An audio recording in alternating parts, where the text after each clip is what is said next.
Bonjour mes bien-aimés et bienvenue pour ce nouveau partage autour de la parole de Dieu. Le thème que nous abordons cette semaine, c'est « Es-tu un serpent ou une chenille ?» On va parler de nouvelle naissance, de changement de fruits de l'esprit et de nouvelle création en Jésus-Christ. Vous savez, nous avons été créés à l'image de Dieu. Dieu nous a créés à son image, c'est-à-dire comme lui il est. Et c'est vrai, quand j'étais enfant, je pensais que quand la Bible dit que nous avons été créés à l'image de Dieu, c'est-à-dire qu'on ressemble physiquement à Dieu. La Bible dit que Dieu est esprit et que ceux qui l'adorent, l'adorent en esprit et en vérité. Dieu nous a créés esprit, Dieu nous a créés à la dimension de sa personne. C'est pour ça que l'être humain a toujours la possibilité de se repentir, c'est pour ça que l'être humain a la possibilité de revenir à la source. Il se trouve que quand nos ancêtres Adam et Ève se sont retrouvés dans le jardin avec le serpent, le péché a été introduit et l'homme qui naît depuis la chute de l'homme naît pécheur. Pour devenir un enfant de Dieu, il faut entrer dans la nouvelle création. Le péché a corrompu l'homme parce que le serpent est rentré, le serpent c'est l'image du diable, vous connaissez, est rentré et a poussé la femme à pécher et a poussé l'homme à pécher. Je vous ai dit il y a pas très longtemps que à partir du moment où l'homme, quand je parle de l'homme, je parle de l'être humain, a mangé ce fruit, il s'est corrompu. Avant même qu'il ne mange le fruit. La Bible dit dans le texte de Genèse 3, je crois que c'est verset 6, la femme vit que l'arbre était bon à manger, agréable à la vue. Elle ne l'avait même pas encore mangé. Elle avait déjà une attraction particulière pour le péché. C'est pour ça que vous voyez les enfants, quand ils naissent, vous demandez, mais où est-ce qu'il a appris ça? C'est pas à la maison, je ne l'ai pas appris à mentir, je n'ai pas appris à faire ceci. L'enfant, naturellement, il est de nature pécheresse. D'accord? Et c'est après, quand tu donnes ta vie à Christ, que tu acceptes le sacrifice de Jésus, que tu deviens une nouvelle créature. Et que là, maintenant, tu dois changer. Tu es dans un processus de changement.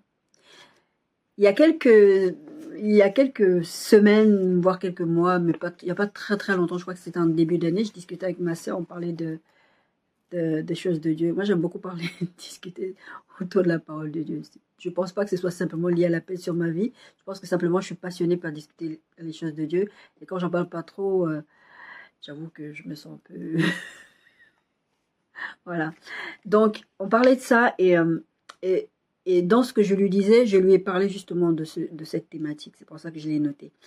Parce que je sais que Dieu parle à travers moi, même quand je suis en train de discuter avec des gens et je prêche sans savoir que je suis en train de prêcher, tout simplement. Et après, je prends des notes, je dis, ah, tiens, je vais partager avec les frères et sœurs sur Internet. Donc, je disais, des fois, vous vous posez la question de savoir pourquoi les gens sont d'une certaine façon, pourquoi à l'église on trouve des méchants, pourquoi on trouve ceci. C'est la nature du serpent. Le serpent ne change jamais. Et je disais à ma sœur, le serpent, il mue. Il a une nouvelle peau, mais il ne change jamais. Le papillon, là on parle de chenille. La chenille, elle va évoluer. D'accord? La chenille, elle va rentrer dans une phase de chrysalide et après, elle va se former à l'intérieur, elle va devenir une nouvelle créature. Quand tu prends une chenille et que tu prends un papillon, c'est deux créatures complètement différentes. Quand tu prends un serpent qui mue, ça reste toujours un serpent. D'accord? Il a juste changé de peau et il reste un serpent. C'est pour ça que notre thème, c'est « Es-tu un serpent ou une chenille ?» Parce que le serpent va te faire croire à des choses, va vouloir te montrer que, tu vois, il a une nouvelle peau, il a une nouvelle lui, mais il reste un serpent. Et un serpent, ça reste dangereux. Un serpent, ça reste méchant, profondément méchant. La seule façon de sortir de partie de l'étape de serpent à chenille, c'est de passer par la nouvelle naissance. À la base, comme je vous ai dit, nous avons été créés à l'image de Dieu. Nous sommes censés ressembler à Dieu. Dans notre caractère, et le caractère premier de Dieu, c'est l'amour. On va le voir dans plusieurs textes. Malheureusement, comme j'ai dit, le péché vient entacher tout ça. Donc, naturellement, l'être humain est enclin à pécher, à transgresser la loi de Dieu. L'être humain, naturellement, a tendance à ne pas être comme Dieu. Je vous dis très très régulièrement, pour faire les choses de Dieu, il faut Dieu. Quand je dis qu'il faut Dieu, il faut passer par la nouvelle naissance. Et il faut le Saint-Esprit. C'est le Saint-Esprit qui va vous aider à porter les fruits, à porter du fruit. C'est le Saint-Esprit qui va vous aider à ressembler à Dieu. Si vous n'avez pas le Saint-Esprit, vous allez être serpent. Vous allez donner une image. Vous savez, quand Jésus réprimandait les gens dans les synagogues en disant, vous êtes race de vipères, vous donnez l'image de la piété alors que vous n'en avez pas ce qui en fait la force. C'est exactement ça. Vous venez à l'église, comme eux, ils allaient là-bas, des synagogues, ils se montraient devant tout le monde qu'ils étaient des grands pieux. C'est ça l'image du serpent. L'image du serpent, c'est l'image de celui qui essaye de se faire voir de ce qu'il n'est pas. L'image du serpent, c'est le chrétien qui se fait passer, c'est la personne qui s'est fait passer pour chrétien alors qu'il ne porte pas le fruit du Saint-Esprit en lui. L'image du serpent, c'est de venir tous les dimanches avec une nouvelle peau, une nouvelle tenue, une façon de se coiffer, une façon de se maquiller. Et ça reste un serpent. Je vous ai parlé récemment du serpent dans le jardin. Qui est le serpent dans ton jardin? Je parlais plutôt par rapport à la personne en face. Aujourd'hui, je m'adresse plutôt à nous-mêmes. Regardez à l'intérieur de vous-même pour voir si vous êtes une nouvelle création ou pas. Et quand on avait abordé cette conversation avec ma soeur, c'est parce qu'on a commencé à parler de changement, de nouvelle naissance, de fruits, de ce qui montre que tu es un enfant de Dieu. Je sais que j'ai fréquenté plusieurs églises où le leitmotiv, c'était de dire que pour voir que tu es bien chrétien, pour voir que tu es vraiment un enfant de Dieu, c'est le parler en langue. Et ça c'est un truc que le Saint-Esprit m'a fait comprendre depuis très très longtemps. Le parler en langue n'est pas un signe que tu es né de nouveau. Parce que comme quand je parle du parler en langue, je parle du parler en langue de la prière, du langage de l'esprit de la prière, d'accord, ce que vous appelez le charabia et toutes ces choses-là. Ce n'est pas un signe, parce que ça, c'est un langage que Dieu seul comprend. Et d'ailleurs, si vous regardez les gens qui parlent en langue, ils ne parlent même pas la même langue. Ils n'ont pas la même façon de parler. Moi, je sais que quand je suis allée dans ces églises-là, on me faisait comprendre, même quand tu parlais avec des gens à l'époque, quand j'étais sur un site de rencontre, on me dit, mais ça il y a longtemps, hein, jusqu'à ce que cet esprit me dit, dégage de là-bas. C'était, est-ce que tu es baptisé d'eau et d'esprit? Parce que si tu es baptisé d'esprit, tu dois parler en langue. Tu dois parler en langue. Non, tu peux être sauvé sans parler en langue. Le parler en langue, ça t'aide dans ta marche, on verra les textes à l'heure, ça t'aide à grandir, à fortifier ton esprit. Et effectivement, c'est important. Mais ce n'est pas la condition, ce n'est qu'un canon pour être sauvé. Tu es sauvé par la foi en Christ. Et c'est une grâce qui vient de Dieu, les textes le disent. Ce n'est pas parce que tu parles en langue, parce qu'en plus, le parler en langue, tu peux faire semblant, puisque personne ne comprend ce que tu dis, sauf si tu as l'interprétation, donc le Saint-Esprit. Et celui qui fait semblant, personne ne peut interpréter parce qu'il fait semblant. Moi, je sais que quand j'ai commencé à vouloir parler en langue, parce que j'avais compris que c'était important quand même dans ma marche spirituelle, j'ai demandé à ceux dans mon entourage qui parlaient des gens en langue, j'ai écouté des vidéos sur Internet, j'ai vraiment fait des recherches et j'ai appelé quelqu'un qui parle en langue au pays qui m'a dit oui, il faut ouvrir juste la bouche. Et je pensais que c'était juste tu ouvres la bouche comme si on te mettait une goutte d'eau sur la langue et tu vas parler. Non, ça ne se passe pas comme ça, jusqu'à ce que le Saint-Esprit va finir par m'expliquer, me faire vivre l'espérance. Et d'ailleurs, je m'en étais même pas rendu compte. C'est ma fille qui, en passant à côté de ma chambre, qui dit ah maman, tu parles en langue. Parce que ma fille, elle sait ce que je fais. Donc quand je cherchais à parler en langue, elle savait que je cherchais à parler en langue. Et quand elle m'a entendu parler dans une autre langue, elle a dit ben, parle une autre langue. D'accord? Et ça, c'est une manifestation du Saint-Esprit qui habite en toi. Et à partir du moment où tu parles en langue, oui, il y a Dieu qui entend, les anges, enfin, Dieu entend en tout cas, Dieu comprend. Mais quelqu'un d'autre ne va pas forcément comprendre s'il n'a pas l'interprétation. Donc tu peux faire semblant de parler en langue. Ça m'est arrivé une fois, quand j'étais dans cette recherche justement de parler en langue, j'écoutais quelqu'un et j'ai commencé à répéter ce que la personne disait. Et le Saint-Esprit m'a repris en me disant, tu n'as pas besoin de faire semblant, tu n'as pas besoin de faire le perroquet en répétant ce que l'autre dit. Et quand vous marchez avec le Saint-Esprit vous explique ces choses-là. 2 Corinthiens, on a 2 textes de base aujourd'hui, 2 Corinthiens 5 et Jean 3. D'accord, 2 Corinthiens 5, 17, 18 dit ceci. On connaît tous ce texte. Si quelqu'un est en Christ, il est une nouvelle créature, les choses anciennes sont passées, voici toutes choses sont devenues nouvelles. Et tout cela vient de Dieu, qui nous a réconciliés avec lui par Christ et qui nous a donné le ministère de la réconciliation. Ça vient de Dieu qui nous a réconciliés avec lui-même par Christ. Je vous disais tout à l'heure, nous sommes créés à l'image de Dieu. En fait, on récupère juste l'image de Dieu en nous, qui était l'image de base au jardin d'Éden. Avec la nouvelle naissance, on devient cette nouvelle créature, on devient cette chenille qui était toute moche, toute vraiment pas intéressante, sans éclat ni beauté, et qui même des fois il y a des chenilles, ça pique. Et après on transitionne, chrysalide, papillon. Si en tant que chrétien, né de nouveau, nouvelle créature, vous n'êtes pas passé de l'état de chenille à l'état de papillon, il y a un problème. Posez-vous la question si vous n'êtes pas un serpent. Parce que le serpent, il va juste muer. Il ne devient pas une nouvelle créature. Il reste serpent. Il va juste, si vous avez déjà vu des reptiles, bon, allez, on va continuer à parler sur le serpent. Vous avez déjà vu la mue d'un serpent? Allez-y, regardez ça. Moi, ça me dégoûte un peu, mais bon, j'ai regardé pour pouvoir... Vous avez déjà vu la mue d'un serpent? Vous avez toute la forme du serpent. C'est une peau morte. Et le serpent, il est sorti, il est tout pop, tout shiny, tout. Voilà, il a une nouvelle peau. Mais il est toujours le serpent. La chenille, elle est passée de cette étape-là à l'étape de papillon. Qu'est-ce que tu es, toi? La Bible dit, examinez-vous vous-même. Examine-toi. Si tu as quelle étape? Si tu as l'étape de chenille, c'est pas grave, parce que ça veut dire que tu vas transitionner à un moment donné. Mais si tu as un serpent, il faut vraiment que tu saches si tu as un serpent ou pas. Parce qu'un serpent reste un serpent. Je ne sais pas si vous avez déjà entendu parler de cette histoire-là. En tout cas, cette histoire a tourné sur les réseaux depuis plus de 15-20 ans, je crois même. C'était une dame, elle a trouvé un serpent blessé sur la route. D'accord? Elle a trouvé ce serpent, elle s'est dit, ah, le serpent, il est blessé, je vais aider le serpent.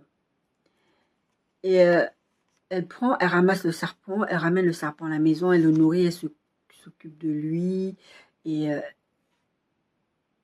elle le garde, elle le protège, etc. Et puis un jour, le serpent la mord.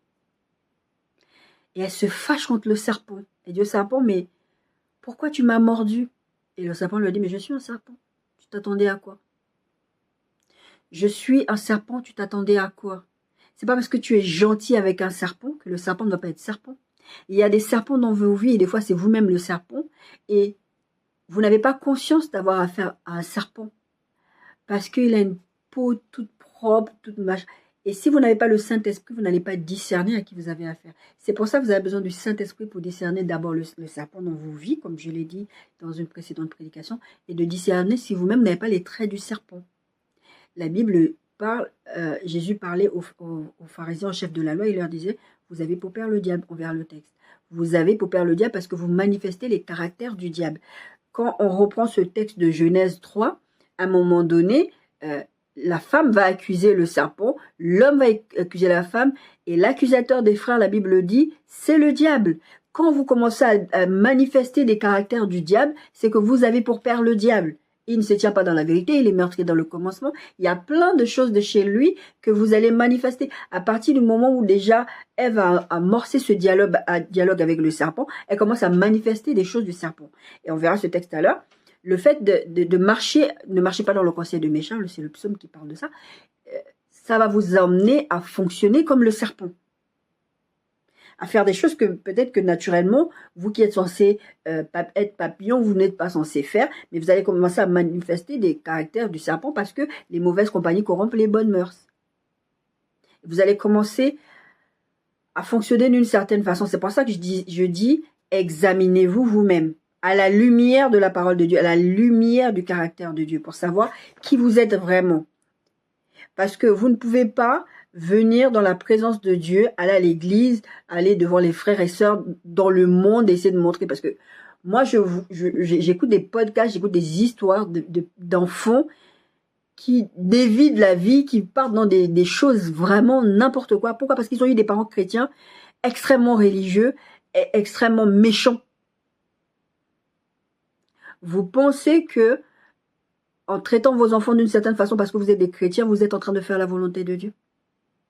Je vois souvent sur les réseaux sociaux des gens qui font des prédications ou qui font des vidéos en disant « Moi, moi et ma maison, nous servirons l'Internet, j'oblige mes enfants à aller à l'église. » Je suis passée par là et je suis sûre que je ne suis pas la seule enfant qui a grandi dans l'église à être passée par là. Vous allez pousser vos enfants à rejeter Dieu. La grâce que j'ai eue, c'est que à un moment donné, c'est que moi j'ai appris à l'école du dimanche, c'est resté, c'était une semence que j'ai réutilisée plus tard. N'empêche que ce que je voyais dans mon entourage, dans la maison familiale, ne me donnait pas envie de connaître Dieu. Je disais même, votre Dieu, j'en veux pas. Vous devez emmener vos enfants à l'église quand ils ont un certain âge. Vous devez, c'est votre fonctionnement. À partir d'un certain âge, vous ne pouvez pas dire, moi et ma maison, nous servirons le Seigneur et forcer vos enfants à aller à l'église. Vous devez trouver un moyen de leur donner envie d'aller à l'église. Et ça, ce sont les fruits que vous portez. C'est la façon dont vous fonctionnez à la maison qui vont donner envie à vos enfants de venir dans la présence de Dieu. Ce n'est pas parce que vous allez les forcer à aller à l'église. Vous êtes des serpents dans la vie de vos enfants. Parce que le caractère premier de Dieu, c'est l'amour. Je me rappelle, il y a une église que j'ai quittée. Avant de partir, j'ai dit au responsable de l'église, j'ai dit, cette église, il y a un problème d'amour.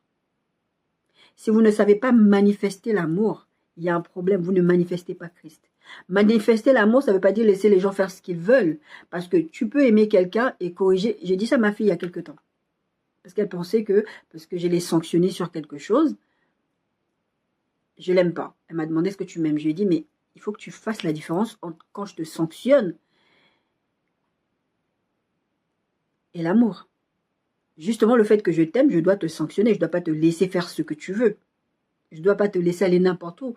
Parce qu'aujourd'hui, je peux dire, ah, bah, c'est mon enfant, je vais toujours la protéger, et puis elle va aller se droguer, puis elle va aller se prostituer, puis elle va aller faire n'importe quoi. Ma fille, elle a une façon de vivre aujourd'hui, pas la même que la mienne, parce qu'elle est en train de grandir, elle est en train de prendre ses décisions, elle est en train d'aller, elle teste, enfin, non, pas elle teste, pas la vie, hein, elle teste sa relation avec Dieu, comment elle peut marcher avec Dieu, est-ce que ça je peux faire, est-ce que ça je peux, c'est plutôt dans ce sens-là. D'accord? Par exemple, elle m'a posé une question très très bête une fois, elle était au collège, elle est venue, elle me dit, maman, si j'étais enceinte aujourd'hui, tu ferais quoi? Je comprends qu'elle voulait que je la rassure. Moi, je suis tombée enceinte, j'avais 29 ans, j'habitais dans ma maison, je me suis fait insulter. Où est l'amour de Dieu là-dedans? Je ne suis pas en train de faire ce message pour juger quelqu'un.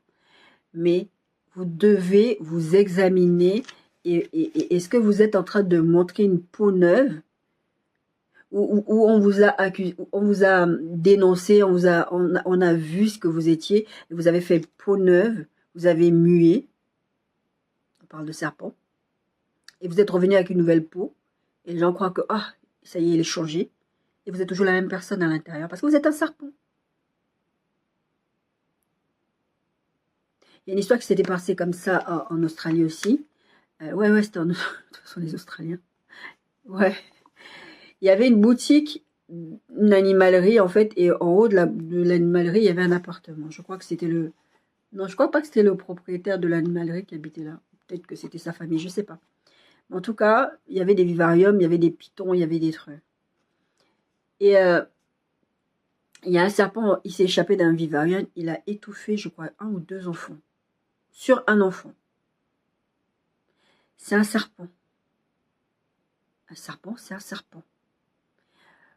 Vous ne pouvez pas vous mélanger avec un serpent et penser que le serpent ne va pas vous influencer. Vous ne pouvez pas être un serpent et penser que Dieu ne sait pas ce que vous êtes, ou Dieu ne sait pas ce que vous faites. Jean 3, 1, 7,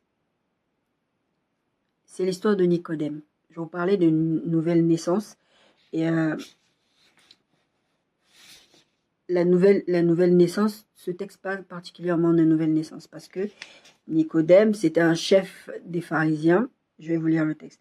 Mais lui, un homme d'entre les pharisiens nommé Nicodème, un chef des Juifs, qui vint, lui, auprès de Jésus de nuit.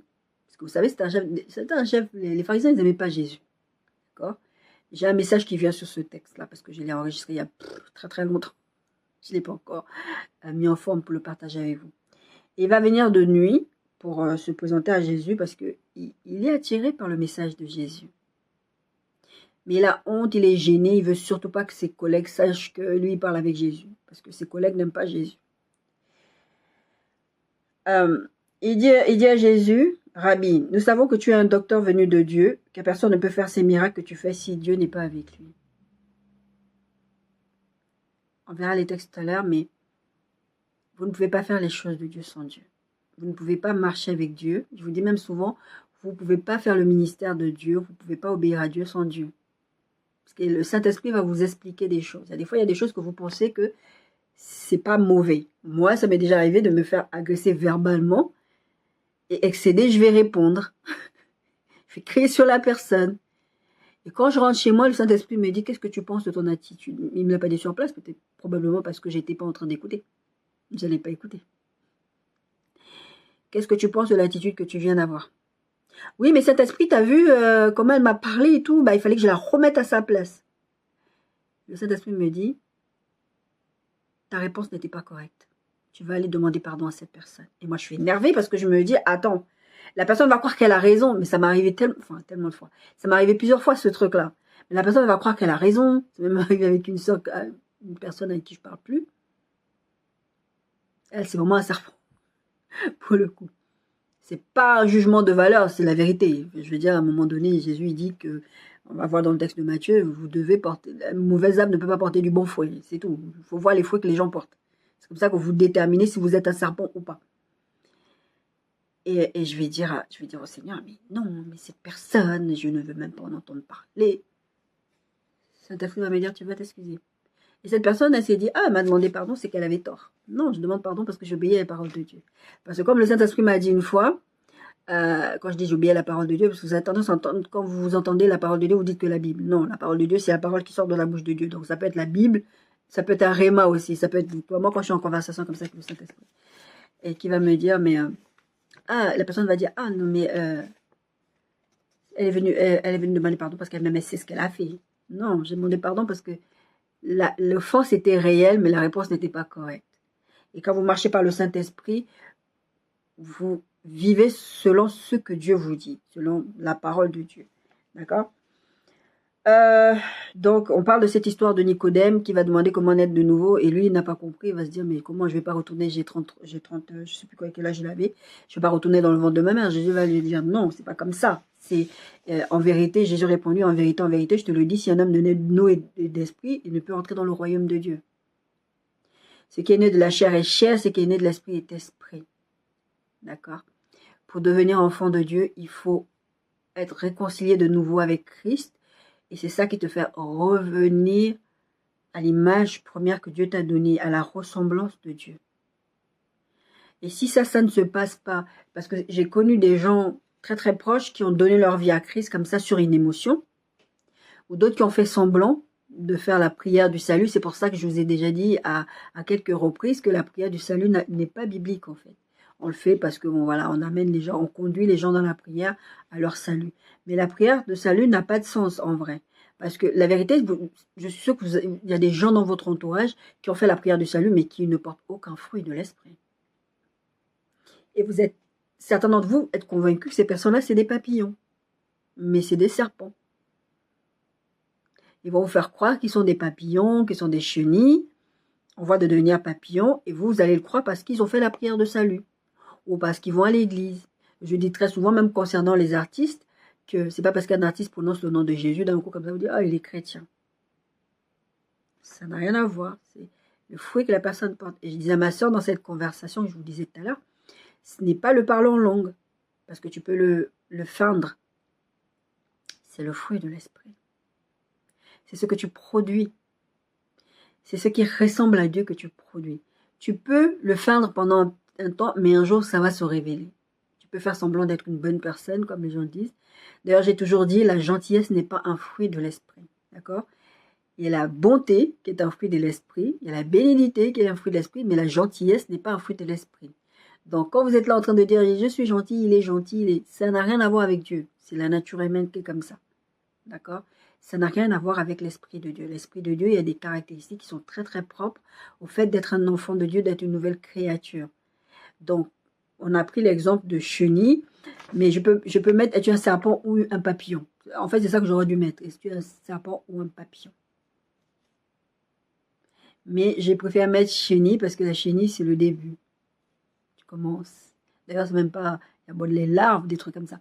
Mais en tout cas, c'est le processus. C'est de faire comprendre qu'il y a un processus. Et ce processus ne se fait pas du jour au lendemain.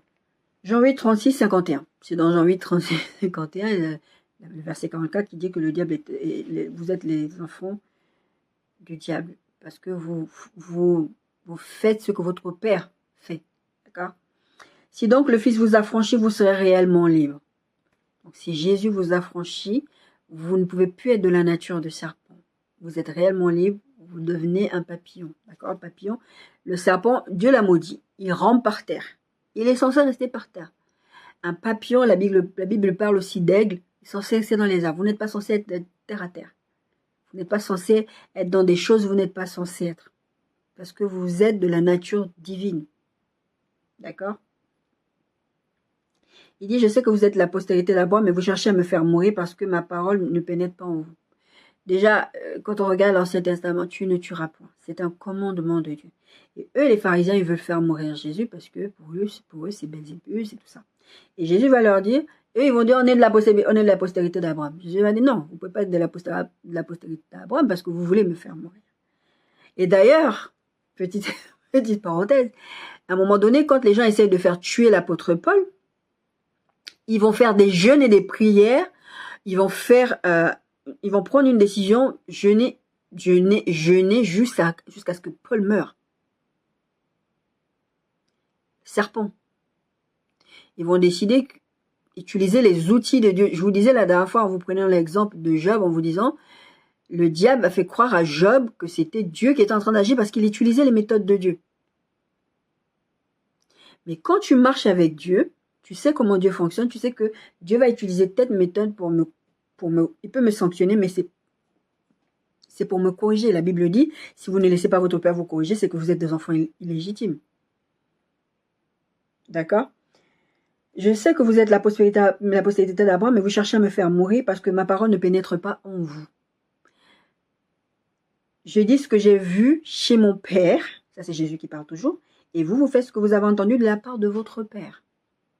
Jésus dit, moi mon père a une façon de fonctionner et je fais ce que je l'ai vu faire, je fonctionne comme lui il fonctionne, je dis, le texte va le dire, oui je crois que c'est ce texte aussi, je dis ce que Dieu me dit de dire. Il y a des choses que Dieu va vous demander de dire, ça va pas être facile à dire. Moi, des fois, le Seigneur m'a envoyé prophétiser ou avertir des gens. Je n'avais pas envie de le faire parce que c'était pas facile à dire. Mais je dis ce que mon père me dit de dire. Parce que je suis l'enfant de mon père. Sinon, je suis pas l'enfant de mon père. Si je n'obéis pas à mon père, je suis pas l'enfant de mon père. D'accord? Il lui répondit, je dis ce que j'ai vu chez mon père et vous faites ce que vous avez entendu de la part de votre père. Il lui répondit, notre père c'est Abraham. Jésus leur dit, si vous étiez des enfants d'Abraham, vous feriez les œuvres d'Abraham. On revient toujours à ce truc. Vous allez produire, vous allez faire les choses de Dieu. Mais maintenant, vous cherchez à me faire mourir, moi qui vous ai dit la vérité que j'ai entendue de Dieu. Cela, Abraham ne l'a point fait. Vous dites que vous êtes la postérité d'Abraham, mais vous faites les choses que même Abraham n'aurait pas fait. Si Dieu était votre père, non, verset 41, vous faites des œuvres de votre père et lui dire, nous ne sommes pas des enfants illégitimes, nous avons un seul père et c'est Dieu. Jésus leur dit, si Dieu était votre père, vous m'aimeriez, car c'est de Dieu que je suis sorti et que je viens. Je ne suis pas venu de moi-même, mais c'est lui qui m'a envoyé. Pourquoi ne comprenez-vous pas mon langage? Parce que vous ne pouvez pas écouter ma parole. Vous avez pour père le diable et vous voulez accomplir les désirs de votre père. Il a été meurtrier dès le commencement, il ne s'y tient pas dans la vérité parce qu'il n'y a pas de vérité en lui. Lorsqu'il profère le mensonge, il parle de son propre fond, car il est menteur, le père du mensonge. Et moi, parce que je dis la vérité, vous ne me croyez pas. Qui me convaincra de péché? Ça, c'est Jésus qui dit. Si je dis la vérité, pourquoi ne me croyez-vous pas? Celui qui est de Dieu écoute la parole de Dieu. Vous n'écoutez pas parce que vous n'êtes pas de Dieu. Ça fait cette semaine et la semaine dernière, non, je crois que c'était que cette semaine, ou peut-être fin de semaine dernière, ça fait quelque temps que je ne suis pas bien. Physiquement, moralement, ça commence à prendre un coup aussi. Et je commençais à être découragée, vraiment découragée. Pour ça, je vous dis souvent, priez pour vos leaders, priez pour vos responsables, priez pour moi. Et j'avais plus le courage de prêcher parce que déjà physiquement, tu vas pas bien, tu es dans les douleurs, des trucs comme ça, tu pries pour ça depuis des années et ça part pas, tu sais pas pourquoi. C'est vrai qu'il y a quelques années, enfin il y a plusieurs années, même plus de 15 ans en arrière, le Seigneur m'avait dit, ma grâce te suffit. Mais c'est pas c'est pas, il m'avait pas dit, il va pas me guérir, parce que plusieurs années plus tard, il m'a dit, je vais te guérir. Mais pourquoi la manifestation n'est pas là, je ne sais pas. Mais en tout cas, je suis rentrée dans cette phase de découragement et j'appelais ma soeur en pleurs depuis plusieurs jours. Je lui dis, j'en peux plus, j'en peux plus, j'en peux plus. J'ai même plus envie de prêcher parce que j'ai plus le courage et je veux que toutes ces souffrances physiques, psychiques, tout ça, ça s'arrête.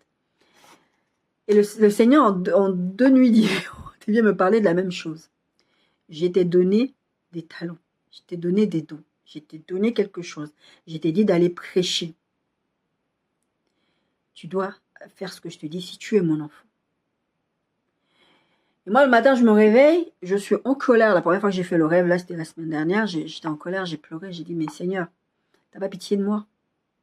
J'étais très, très en colère et j'appelle ma soeur en pleurs, je disais, j'en ai marre, regarde ce que le Seigneur, pourquoi le Seigneur? Je vous dis, j'ai beau prêcher, j'ai beau vivre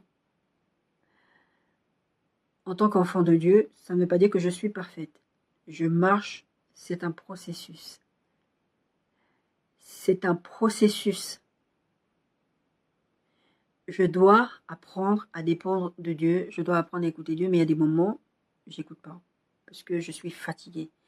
Et il y a un message qui vient dessus dans je ne sais pas combien de temps. Le diable va tout faire pour vous fatiguer, pour vous épuiser, pour que vous ne continuez pas le combat. Et c'est ce qu'il fait avec moi. La plupart du temps, il n'y arrive pas. Mais ça arrive que des fois, ça passe. Parce que là, je suis physiquement pas bien, parce que plein de choses, il se passe des choses dans ma vie, enfin, il faut que ça ne va pas. Mais en tout cas, les 2 rêves, un des rêves, c'était une histoire de mine. Il y avait 2 mines dans mon rêve. Quand je me suis réveillée, soit je vous dis, lisez la parole de Dieu. Pour comprendre les rêves, pour comprendre des choses, lisez la parole de Dieu. J'ai compris ce que le Seigneur était en train de me dire. Parce que tout de suite, ça m'a rappelé la parabole des mines dans la parole de Dieu. La parabole des mines, c'est le monsieur qui donne des mines. Il leur dit, tiens, je te donne 10 mines. Et chacun va les faire fructifier, les mines. Et il y en a un, le dernier, il va pas faire fructifier. Il va dire, ouais, bah toi, tu donnes... tu prends, tu récoltes ce que tu n'as pas semé, etc. Donc moi, les mines que tu m'as données, je les ai enterrées, je les ai pas fait fructifier. Et le maître va lui dire, si tu ne voulais pas faire quelque chose toi-même, fallait déposer en banque, ça allait produire de l'intérêt au moins. C'est un reproche que Dieu fait pour dire que je t'ai donné un talent que tu refuses d'utiliser maintenant parce que tu n'es pas bien en ce moment. Je t'ai donné un talent que tu mets alors que moi je suis quelqu'un, à l'époque même, j'étais opérée et je sors de l'hôpital le jour même. Le soir, je suis à l'église. Les gens me disaient que j'étais dingue.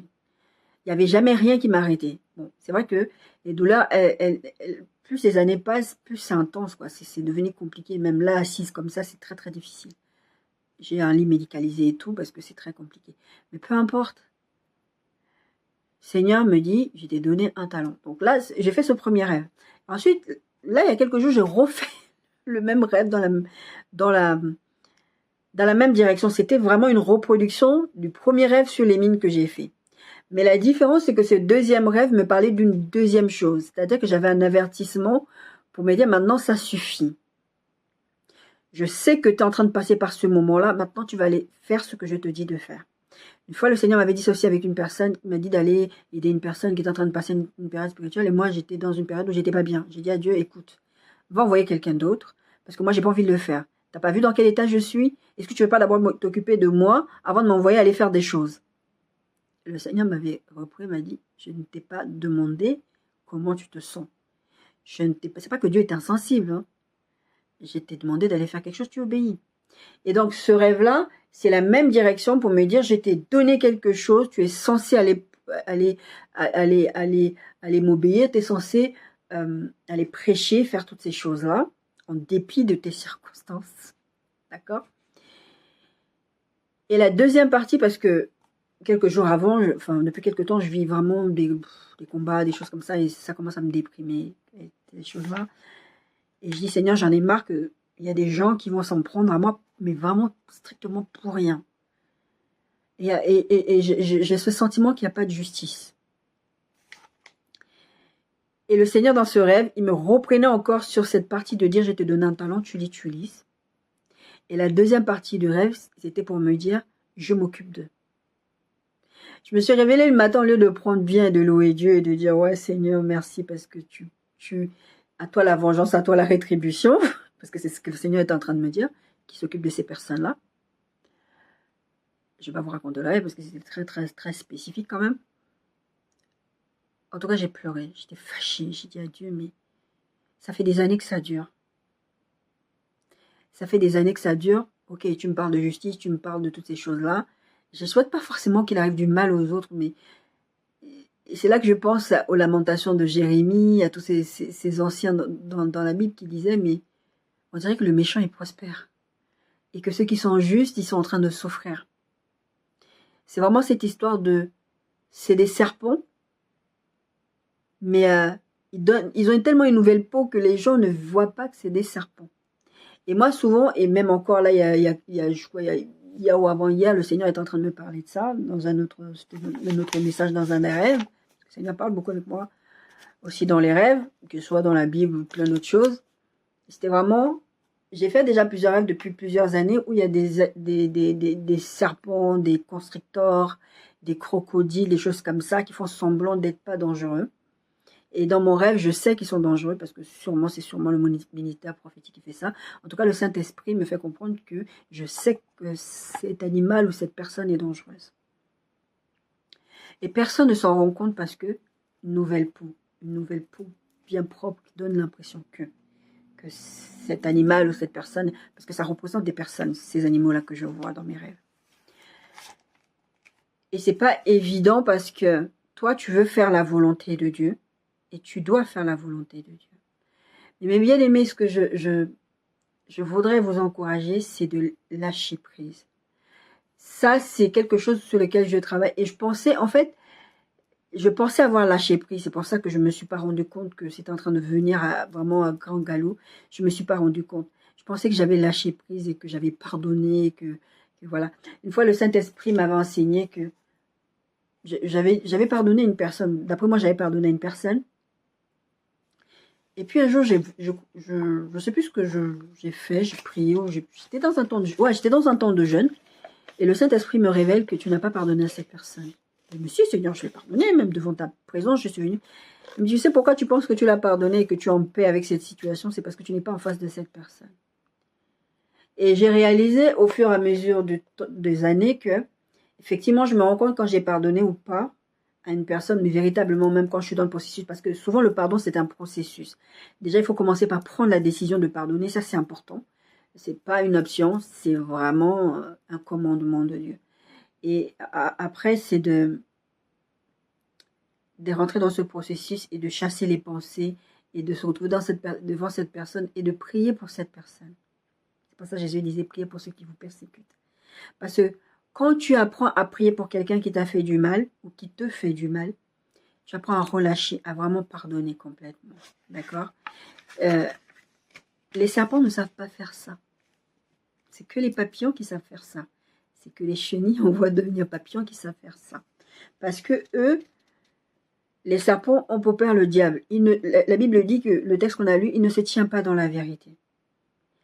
Il est le père du mensonge. Et il y a un autre texte que j'ai noté, je ne sais pas, je n'aurai peut-être pas le temps de tout vous donner les textes, mais je vais les noter en barre de description. Il se déguise en ange de lumière. C'est ça le serpent. Il mue, il se déguise en ange de lumière. Il vous faire croire qu'il est quelque chose qu'il n'est pas, qu'il brille. Mais quand tu as le Saint-Esprit qui habite en toi, tu évolues. C'est pour ça que moi, je n'aime pas qu'on me dise « Ah, t'es une belle personne, reste comme tu es. » Vous ne pouvez pas rester comme vous êtes. Parce que quand vous êtes enfant de Dieu, vous êtes dans un processus. Vous devez évoluer de la chenille à papillon. Vous ne pouvez pas rester chenille tout le temps. Peut-être pour une saison, peut-être pour 2 saisons, pour je ne sais pas combien de saisons. Le temps, parce que Dieu vous répétera les leçons, il vous enseignera jusqu'à ce que vous allez passer à l'étape suivante. Parce que n'oubliez pas qu'il y a une étape de la chenille, chrysalide, papillon. J'ai tendance à considérer que la période de chrysalide, quand vous êtes une chrysalide, c'est quand vous êtes dans le désert. Ma soeur me disait il y a quelques années, elle avait une forte envie de jeûner. Elle dit, je ne sais pas, j'ai comme envie de jeûner. Je dis, le Seigneur t'appelle au désert. n'attends pas que le Seigneur t'amène lui-même dans le désert. Parce que là, ça va être caillou et ça va être galère. Quand vous êtes un enfant de Dieu, l'Esprit de Dieu habite en vous. C'est ça que Jésus expliquait à Nicodème. Tu n'es d'eau et d'esprit. Esprit, c'est un grand E, ça veut dire le Saint-Esprit. Vous commencez à produire les choses que le Saint-Esprit produit en vous. Vous savez que, comme le Saint-Esprit habite en vous, il va vous pousser. C'est pour ça que des fois, c'est compliqué, même dans vos pensées, quand vous marchez avec Dieu, c'est compliqué de distinguer vos pensées des pensées de Dieu. Mais moi, je dis souvent, pour s'en rendre compte, naturellement, est-ce que tu ferais ça? Naturellement, parce que des fois, vous vous dites, est-ce que c'est le diable, est-ce que c'est Dieu? Quel intérêt le diable a t'amené à glorifier Dieu? Ou t'amener à être comme Dieu? Donc, ça ne peut pas être le diable. D'accord? Et l'histoire du serpent, c'est de faire semblant d'être quelque chose. C'est l'hypocrisie, d'accord? 2 Corinthiens 11, 13, 15. J'ai utilisé ce verset pour plus tard aussi, mais je voulais vraiment dire ce verset-là. C'est ce que je vous disais tout à l'heure. Et cela n'est pas étonnant puisque Satan lui-même se déguise en ange de lumière. Il n'est donc pas étrange que ses ministres aussi se déguisent en ministres de justice. C'est ça que le serpent fait. Se déguiser, changer de peau, changer de costume, montrer qu'il est une autre créature alors qu'il est la même créature. Sauf que de la chenille à papillon, c'est plus la même créature. C'est plus la même chose. C'est un qui était dans un état et qui est passé à un autre état. Il est devenu une nouvelle créature, les choses anciennes sont passées, toutes choses sont devenues nouvelles. Il ne va plus redevenir chenille. Un papillon ne va jamais redevenir chenille. Le serpent, il reste serpent, il change juste de peau. D'accord? Vous étiez mort par vos offenses et par vos péchés. Vous étiez. Quand vous passez de chenille, papillon, tout ça, vous étiez quelque chose.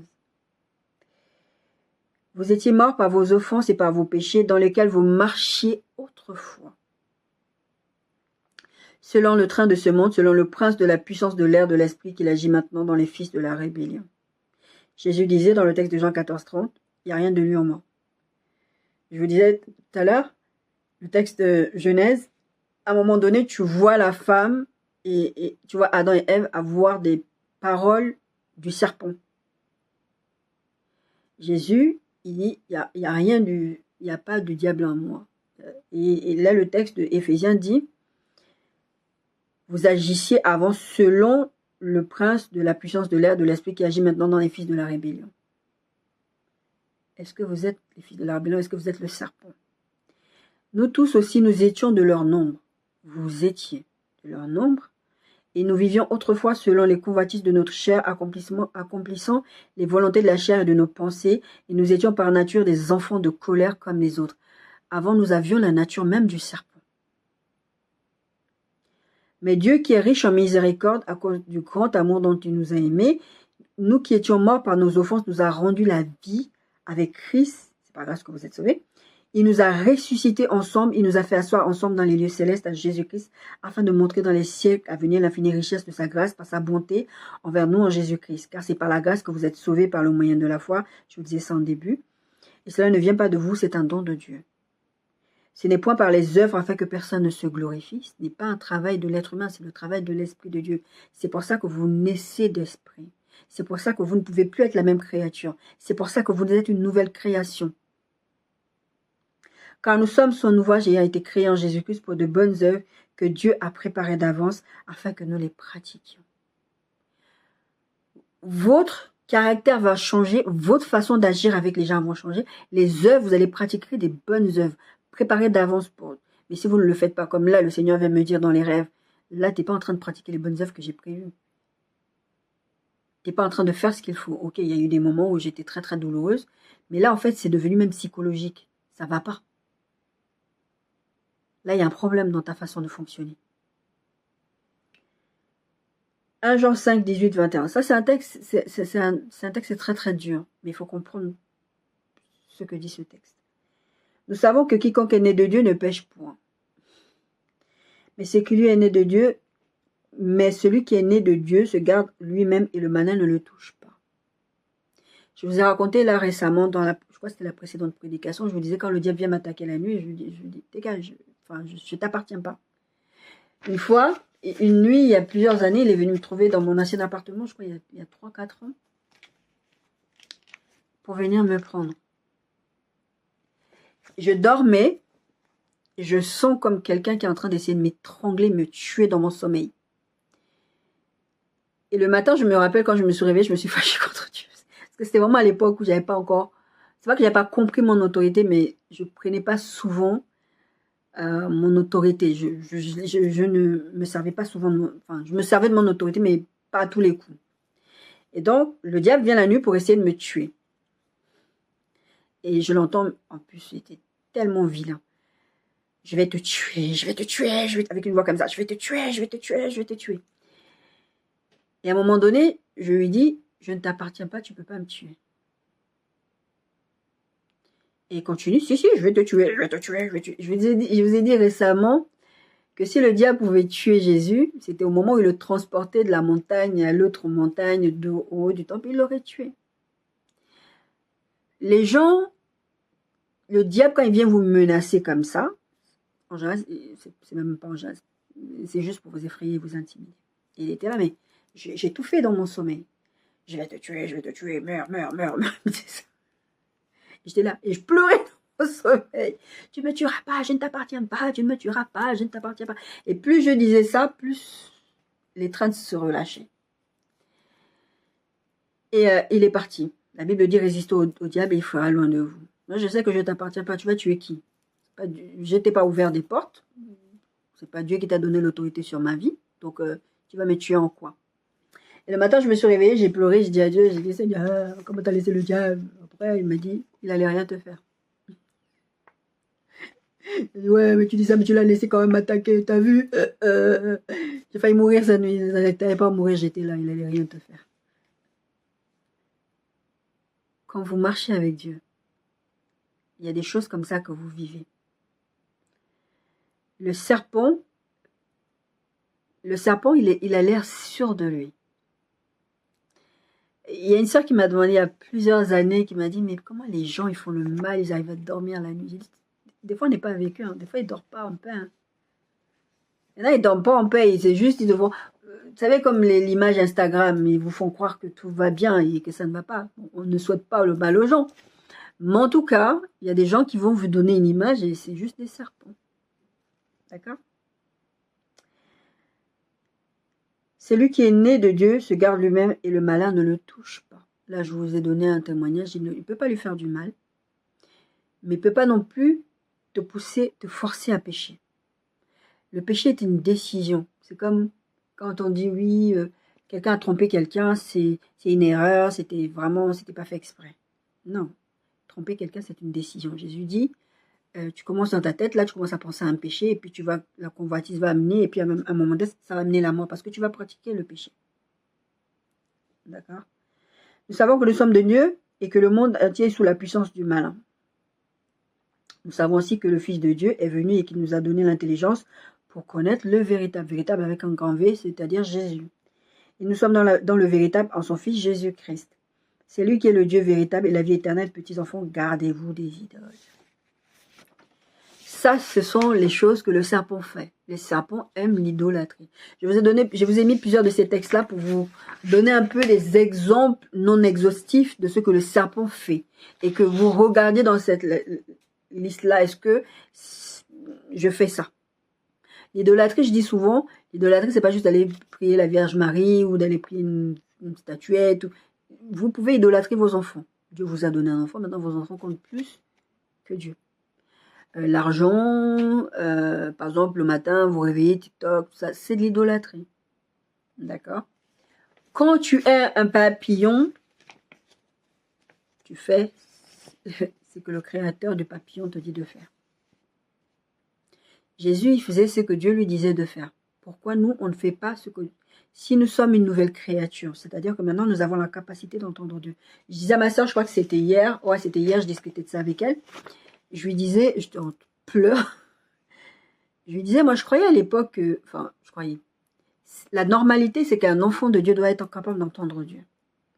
Mais la Bible dit que Dieu parle tantôt de façon, tantôt d'une autre. D'accord? C'est nous qui ne prenons pas garde. Des fois, Dieu vous parle d'une façon, je vous disais tout à l'heure, dans vos pensées, vous ne vous rendez pas compte que ce ne sont pas vos pensées, ce sont les pensées qui viennent de Dieu. D'accord?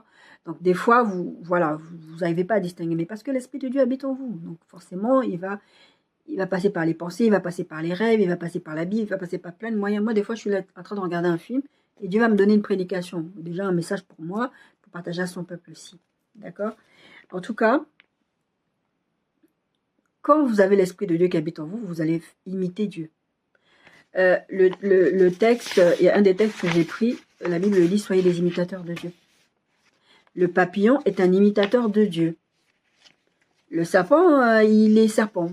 Il dit comme les pharisiens, on dit dans le texte qu'on a lu tout à l'heure, nous on est de la postérité d'Abraham. Qu'est-ce que tu racontes? On n'est pas des serpents, nous. La vérité, c'est que quand vous restez dans la présence de Dieu, je vous ai prêché de ça il n'y a pas très longtemps, je vous disais, abandonnez-vous entre les mains de Dieu. C'est-à-dire que vous avez tendance à vouloir vous dire, il faut que j'arrête de faire ci, il faut que j'arrête de faire ça, il faut que j'arrête de faire ça.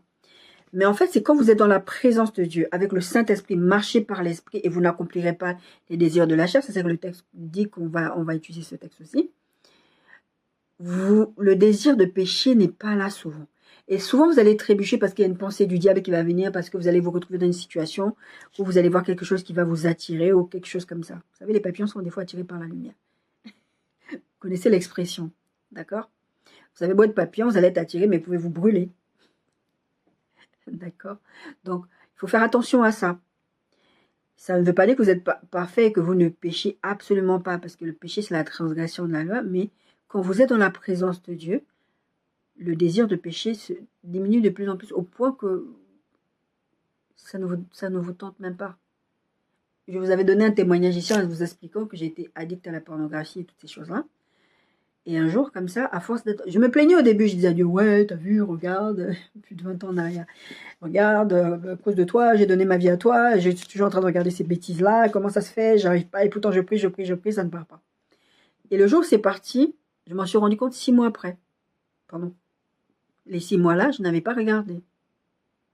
Devinez ce que le diable fait quand je passe par des moments difficiles. Regarde un porno. Ça va te détendre. Je vois pas en quoi ça détend un porno, mais enfin. Parce que c'était une faiblesse. Donc, je ne vais pas aller me mettre dans des positions où je vais rentrer dans ce truc-là qui avait formaté un tout petit peu mon intelligence à un moment donné et je vais retourner dedans. C'est comme on vous dit, quand vous avez été alcoolique, ne rebuvez pas. Ne prends même pas une goutte d'alcool parce que ça va redéclencher quelque chose dans le cerveau. Le Fils de Dieu est venu enfin de détruire les œuvres du diable. Déjà, vous devez le laisser faire. Quand vous êtes un papillon, vous devez laisser le Fils de Dieu détruire les œuvres du diable en vous. Quand je vous prenais l'exemple tout à l'heure avec le Saint-Esprit, qui me dit, va demander pardon, va faire ça. Vous devez laisser le Saint-Esprit agir. Le papillon laisse le Saint-Esprit faire. D'accord? Quiconque est né de Dieu ne pratique pas le péché. Je vous fais souvent la différence. Il y a une différence. Déjà, même le fait que vous péchiez comme ça ponctuellement, ça va avoir des conséquences. Mais la différence entre le papillon et le serpent, il pratique le péché. Parce qu'il n'est pas de Dieu. C'est-à-dire que ça ne le dérange même pas. Voilà, il n'est pas en train de se sentir mal. Le papillon, vous allez voir vous-même, si vous êtes des nouvelles créatures, vous êtes de la nouvelle création, vous allez vous rendre compte que le péché vous dérange. Le péché vous fait du mal, le péché vous gêne. Je vous ai parlé du caillou dans la chaussure, je vous ai prêché. Le péché va vous déranger. Comme une mouche qui est là, vous allez vouloir vous en débarrasser parce que ça vous dérange. Mais quand le péché ne vous dérange pas, posez-vous les bonnes questions. Probablement, vous n'êtes pas un papillon. Parce que celui qui est de Dieu ne pratique pas le péché. Il est dérangé par le péché. Pourquoi? Parce que le Saint-Esprit habite en toi. Le Saint-Esprit, parce qu'avant, tu étais une ancienne nature, on a vu le texte tout à l'heure. Il y a des choses que tu faisais avant, ça ne te dérangeait pas. C'est pour ça que je dis souvent, la paix n'est pas spécifiquement un signe que Dieu est avec toi. C'est pas que ça. Il y a tout un ensemble de choses. Pourquoi je dis ça? Parce que souvent, on va vous expliquer, on va vous prêcher en vous disant, la paix, c'est un signe que Dieu est avec toi, que Dieu t'amène dans telle direction. Il y a des gens, en fait, vous êtes en paix avec des choses que vous ne savez même pas que c'est un péché. Il y a des gens, vous êtes en paix avec certains comportements, comme là, je vous ai pris l'exemple tout à l'heure en vous disant, des parents qui vont dire, moi, ma maison, vous allez maltraiter vos enfants sans même vous rendre compte que vous êtes en train de maltraiter vos enfants. Mais ça, c'est de la nature du serpent de maltraiter. C'est la nature du serpent de vouloir imposer sa volonté. Dieu vous a donné le libre arbitre. Et je dis ça souvent, je dis, mais Dieu nous a donné le libre arbitre. Dieu qui nous donne le libre arbitre ne nous oblige pas. C'est ton choix d'aller en enfer si tu veux ou pas. Maintenant, vous, les êtres humains, vous allez imposer à vos enfants, à vos maris, à vos gens. Maintenant, ça ne veut pas dire qu'on doit se mélanger avec ces gens-là. Ça ne veut pas dire qu'on doit se laisser corrompre.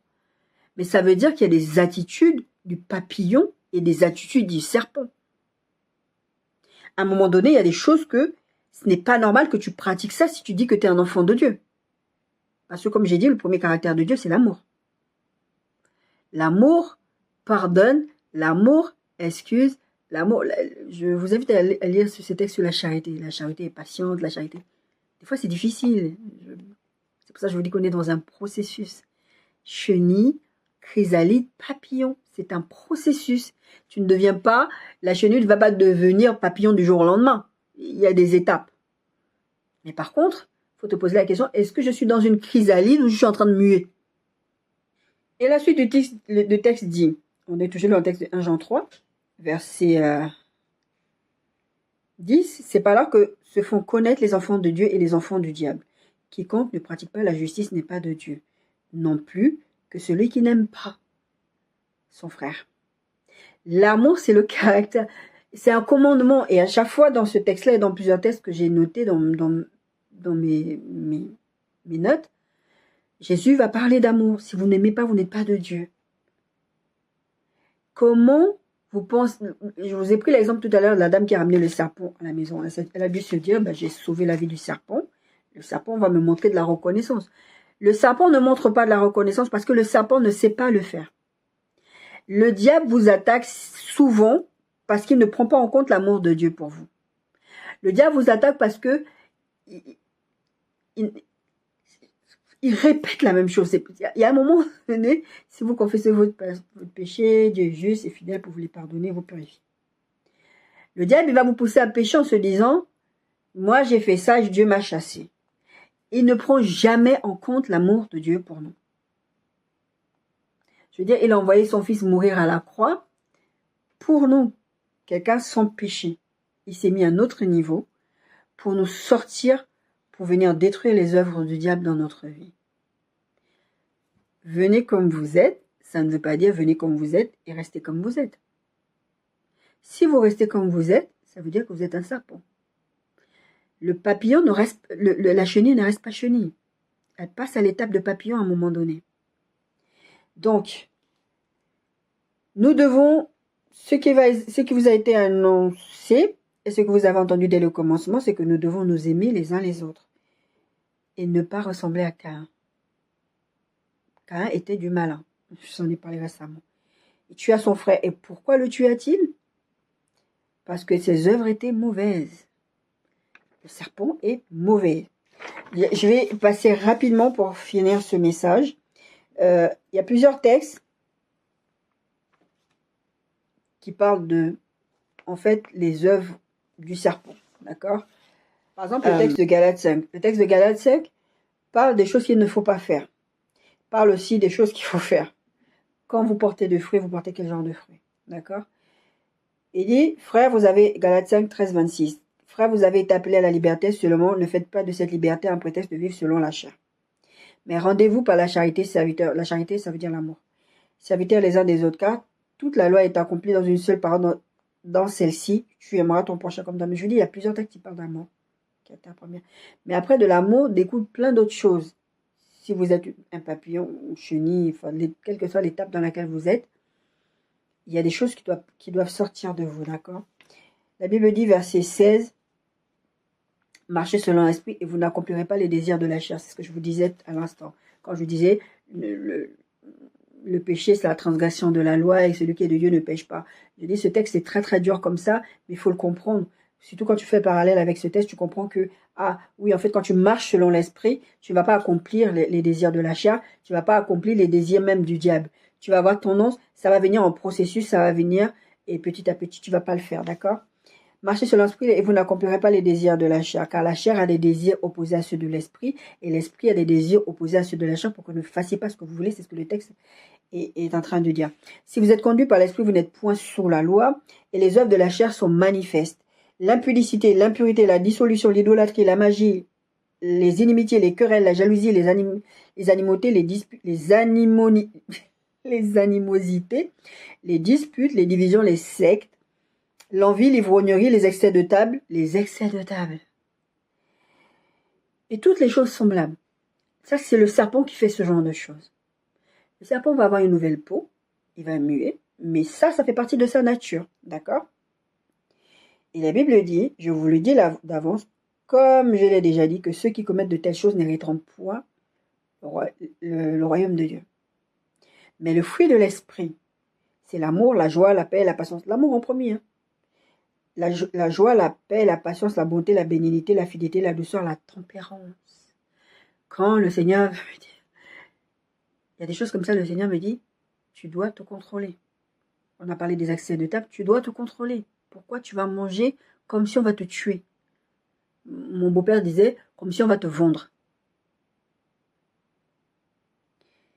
L'amour, c'est pas l'amour de Dieu, l'amour agapé, c'est pas un amour selon que l'autre s'est bien comporté avec moi ou pas.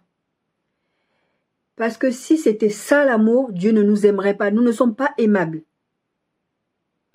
Le serpent n'est pas aimable.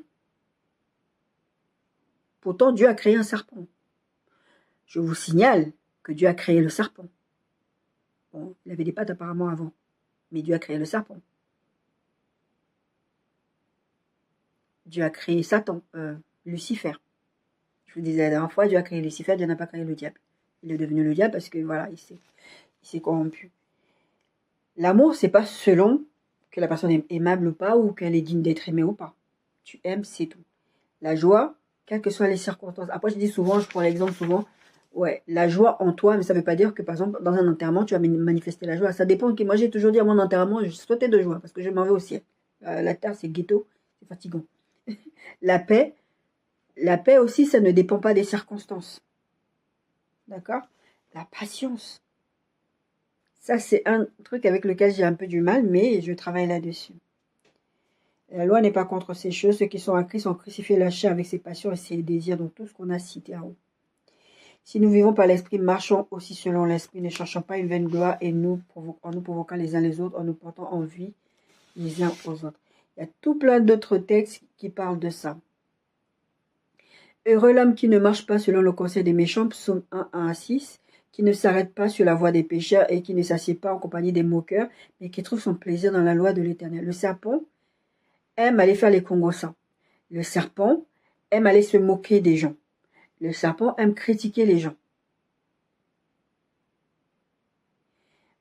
Mais heureux celui qui trouve son plaisir dans la loi de l'Éternel et qui la médite jour et nuit. La loi de l'Éternel va te permettre d'identifier ce qui est de Dieu, ce qui ne l'est pas. D'accord. Et la Bible dit, il est comme un arbre planté près du courant d'eau qui donne son fruit en sa saison et dont le feuillage ne se flétrit point. Tout ce qu'il fait le réussit. Psaume 92. Les justes croissent comme le palmier, ils s'élèvent comme le cèdre. Ça, c'est l'étape de chenille à papillon. Mais je vais vous donner les deux parallèles. Vous allez voir que le papillon et la chenille ne produisent pas les mêmes fruits. D'accord? Plantés dans la maison de l'Éternel, ils prospèrent dans les parvis de notre Dieu et portent encore des fruits. Dans la vieillesse, ils sont pleins de sève et verdoyants. Le serpent, comme je vous ai dit, il change de peau, mais il ne change jamais. En fait, il reste serpent, il change juste de peau. La chenille, elle va passer à papillon. Et la Bible dit juste que dans sa vieillesse, il reste un papillon. Je disais à ma soeur, quand on avait cette conversation, j'ai dit, le papillon, il restera papillon jusqu'au bout. Si à un moment donné dans votre vie, vous n'êtes plus papillon et que vous devenez je ne sais pas, serpent, vous posez des questions. Vous commencez à produire les fruits, les choses que j'ai citées tout à l'heure, ça ne va pas.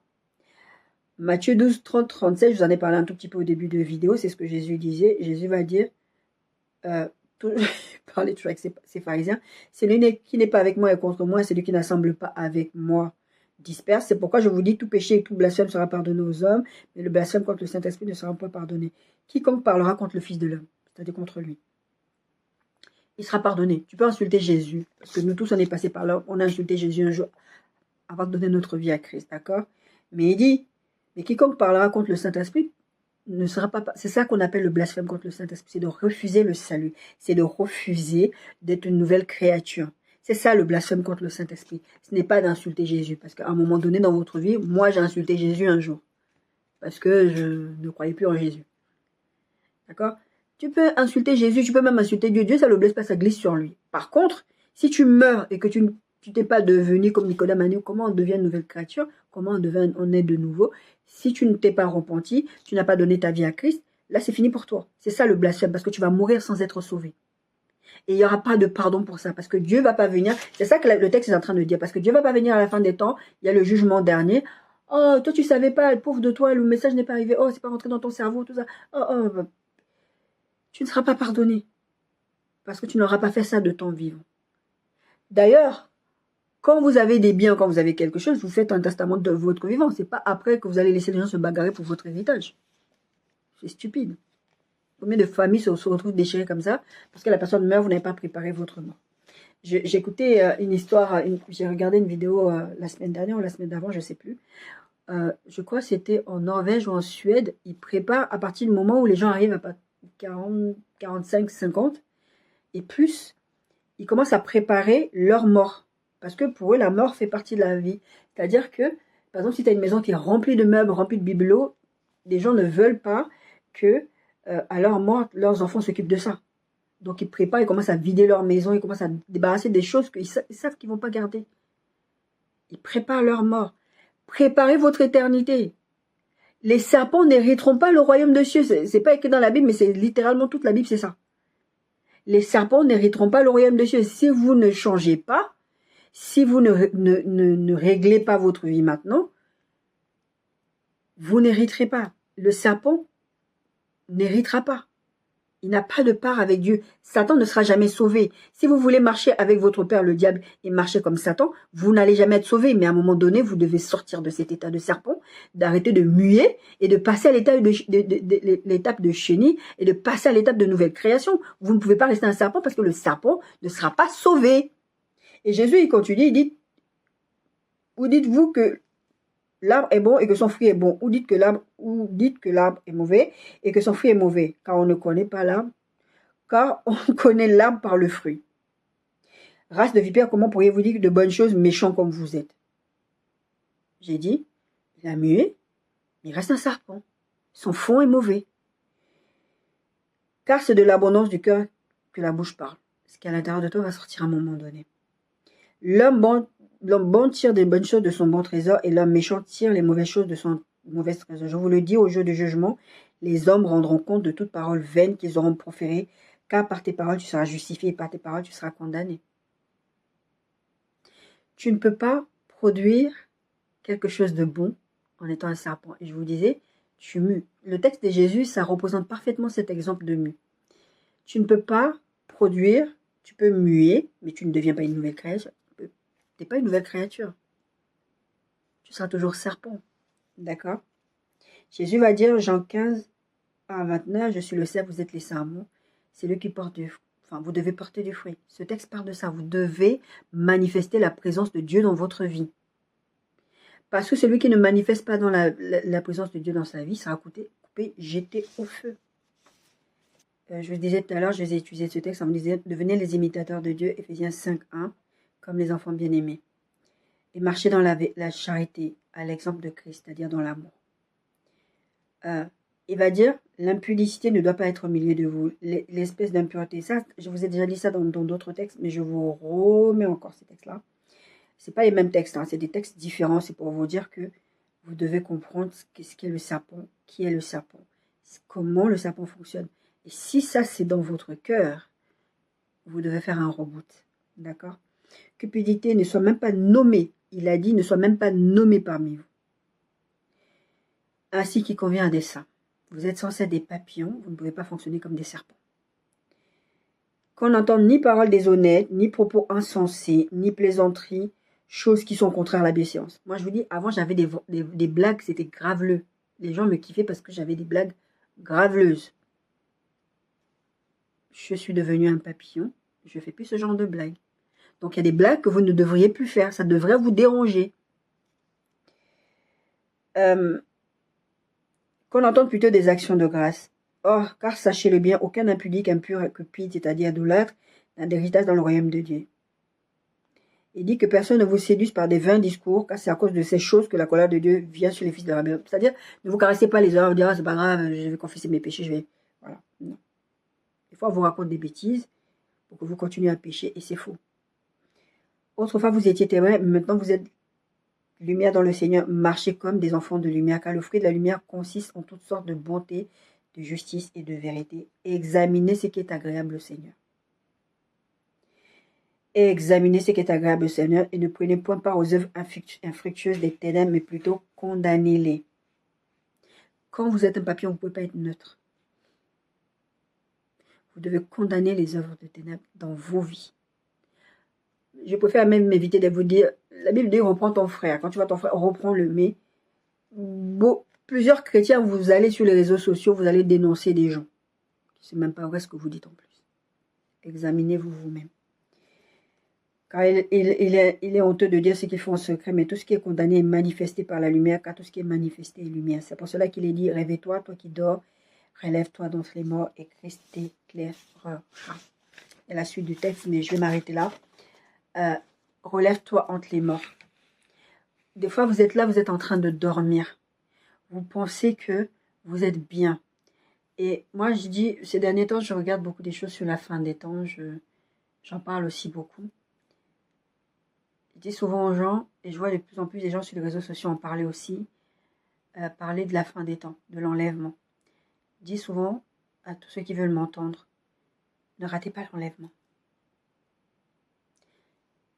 Les serpents vont rater l'enlèvement. Ceux qui ont la nature du serpent vont rater l'enlèvement. Et je sais que parmi eux, il y en a qui vont se réconcilier avec Dieu, mais dans la souffrance. Ne ratez pas l'enlèvement. Soyez des papillons. Je sais que le papillon ne devient pas papillon du jour au lendemain, comme je vous ai dit depuis le début de la vidéo. Vous passez d'un état à un autre, c'est un processus. Être un enfant de Dieu, c'est un processus. Ce n'est pas évident et ce n'est pas donné. Je dis souvent, être un enfant de Dieu, c'est être un cardio. Parce que c'est facile de dire que j'ai envie d'arrêter l'impudicité, j'ai envie d'arrêter ceci, j'ai envie d'arrêter cela. Mais quand Dieu te demande de pardonner, quand Dieu te demande de faire certaines choses, des fois c'est très très difficile. C'est très très difficile. Être un chrétien, être une nouvelle créature, ça veut dire ce que ça veut dire. Ça veut dire, comme la Bible le dit, ce n'est plus toi qui vis, mais c'est Christ qui vit en toi. Ça veut dire que toi, ce que tu penses, ce que tu veux, tu peux être déprimé. Je vous ai donné mon témoignage tout à l'heure. Tu peux avoir envie de faire quelque chose, tu peux avoir envie de servir parce que tu es fatigué, parce que tu es malade, parce que plein de choses. Mais comme l'Esprit de Dieu habite en toi, tu ne peux pas faire ce que tu veux. L'Esprit a des désirs contraires à ceux de la chair pour que vous ne fassiez pas ce que vous voulez. L'Esprit va vous demander de vous lever, même si vous n'êtes pas bien moralement, parce que c'est lui qui est votre joie, c'est lui qui est votre paix. Jésus veut que vous changiez d'étape. Jésus veut que vous deveniez un beau papillon. Un papillon qui ne sera pas effrayé, qui va voler, qui va réussir dans tout ce qu'il entreprendra. Et pour ça, vous avez besoin de devenir une nouvelle créature. Pour ceux qui ne le sont pas encore et pour ceux qui sont en Christ, travaillez à votre salut. Soyez bénis.